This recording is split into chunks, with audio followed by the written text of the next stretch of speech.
Hello everyone, स्वागत है आपका मेरे चैनल में। और आज मैं आपके लिए कुछ यूजफुल किचन टिप्स लेकर आ चुकी हूँ। तो फ्रेंड्स, वीडियो को पूरा देखिएगा क्योंकि वीडियो बहुत ही इंटरेस्टिंग होने वाली है और बहुत यूजफुल है और रोज़मर्रा के कामों में काम आने वाली है। तो सबसे पहली ट्रिक है हमारी खीरे को लेकर। ये जो खीरा होता है ये ऊपर वाला हिस्सा होता है और ये नीचे वाला हिस्सा होता है, क्योंकि आजकल के बच्चों को पता नहीं होता है, उन्हें बताना पड़ता है। बच्चे आजकल बाहर रहते हैं जॉब वगैरह के लिए, तो उन्हें ये पता होना चाहिए, इसलिए मैंने ये वीडियो बनाया है। तो खीरों को हमने ऊपर से काट लिया है और इस तरह से हमें इसे मलते जाना है। और जो इसके ये झाग निकल कर आए हैं इन्हें हमें फेंकना बिल्कुल भी नहीं है। और इस पीस को हम इस तरह से काट लेते हैं और इसको हम जो हमारे हाथ में या कहीं भी बॉडी पर काले स्थान है वहाँ पर इस तरह से हमें मल लेना है। तो इससे क्या होगा फ्रेंड्स, जो हमारे कालापन है वो हट जाएगा। तो फ्रेंड, इस तरह से खीरे के ऊपर के पार्ट को हमें फेंकना बिल्कुल भी नहीं है।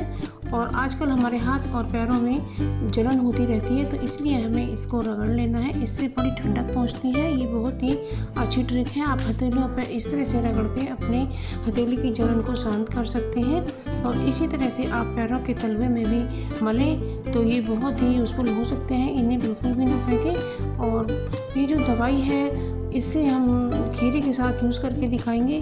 तो ये जो ढक्कन होता है इससे आप खीरे को छील सकते हैं। क्या होता है फ्रेंड्स, कभी कभी हमारा जो पीलर होता है वो हमें मिलकर नहीं देता है, तो इस तरह से आप अपने खीरे को पील कर सकते हैं। ये बहुत ही अच्छी ट्रिक है। आप देख सकते हैं कितनी अच्छी चलता जा रहा है और हमने इसे चॉप कर दिया है। तो इस तरह से आप चॉप करके इसे फ्रिज में रख दें और जब खाना खाने का समय हो तो निकाल करके कान्हा जी का भोग लगाएं और फिर सबको दें।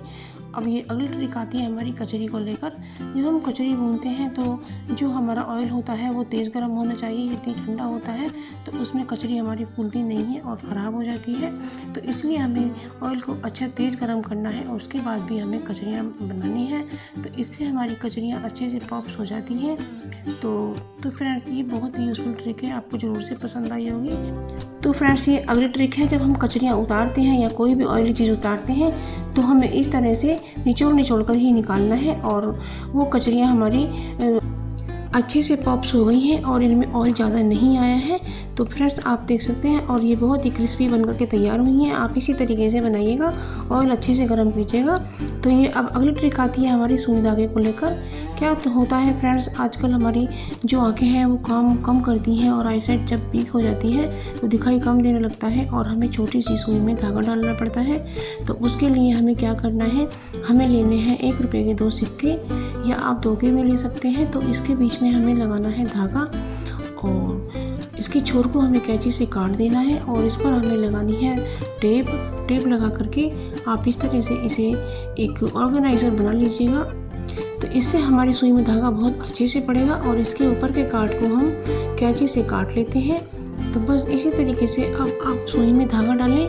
आप बहुत ही सावधानी से और बहुत ही आराम से धागा डाल पाएंगे, आपको दिक्कत बिल्कुल भी नहीं होगी। आप देख सकते हैं फ्रेंड्स कितनी अच्छी तरीके से हमारा धागा डल गया है। तो बस इसी तरीके से अब धागे को हम खींच लेते हैं और बस इन्हें अलग कर देते हैं और धागा हमारा पड़ करके तैयार है। अब इसके छोरों को दोनों बराबर करने के बाद में हम गांठ लगा देते हैं। गांठ हमें इस तरीके से लगाना है, तो आप देख सकते हैं वीडियो में। तो इसी तरह से हमने गांठ को लगा लिया है और अब इससे सिलाई करें या बटन टांगें या कुछ भी अपना काम करें, तो इस तरह से आप सुई धागा तैयार करें। तो अब ये अगली ट्रिक है हमारी टेप को लेकर। ये जो टेप होती है सेलो टेप, इसका जो छोर होता है वो हमें मिलकर नहीं देता है या फिर मिल जाता है तो बहुत मुश्किल से निकलता है। तो इसके लिए हम यहाँ 1 रुपये का सिक्का लगा देते हैं और उस पर से इस तरह से टेप चिपका देते हैं। तो इससे हमें टेप का छोर ढूंढने में आसानी होगी और हमारा जल्दी से काम हो जाएगा और हमारे समय की बचत होगी। तो ये भी बहुत यूज़फुल सी ट्रिक है, ये आपको ज़रूर से पसंद आई होगी। तो फ्रेंड्स, आप ये ज़रूर से फॉलो करिएगा। तो फ्रेंड्स, जब आपको कुछ ऐसी टिप्स एंड ट्रिक्स मिल जाती हैं जो आपके काम को आसान करें और आपके समय को बचाए और आपके पैसों की बचत करें तो कितना अच्छा होता है। तो आशा करती हूँ आपको ज़रूर पसंद आई होंगी और आप मुझे कमेंट सेक्शन में लिखकर ज़रूर बताएं कि आपको सबसे ज़्यादा कौन सी टिप पसंद आई। तो आज के लिए बस इतना ही, मिलते हैं कुछ टिप्स एंड ट्रिक्स के साथ में। थैंक यू फॉर वॉचिंग और बाय बाय। जय श्री कृष्ण।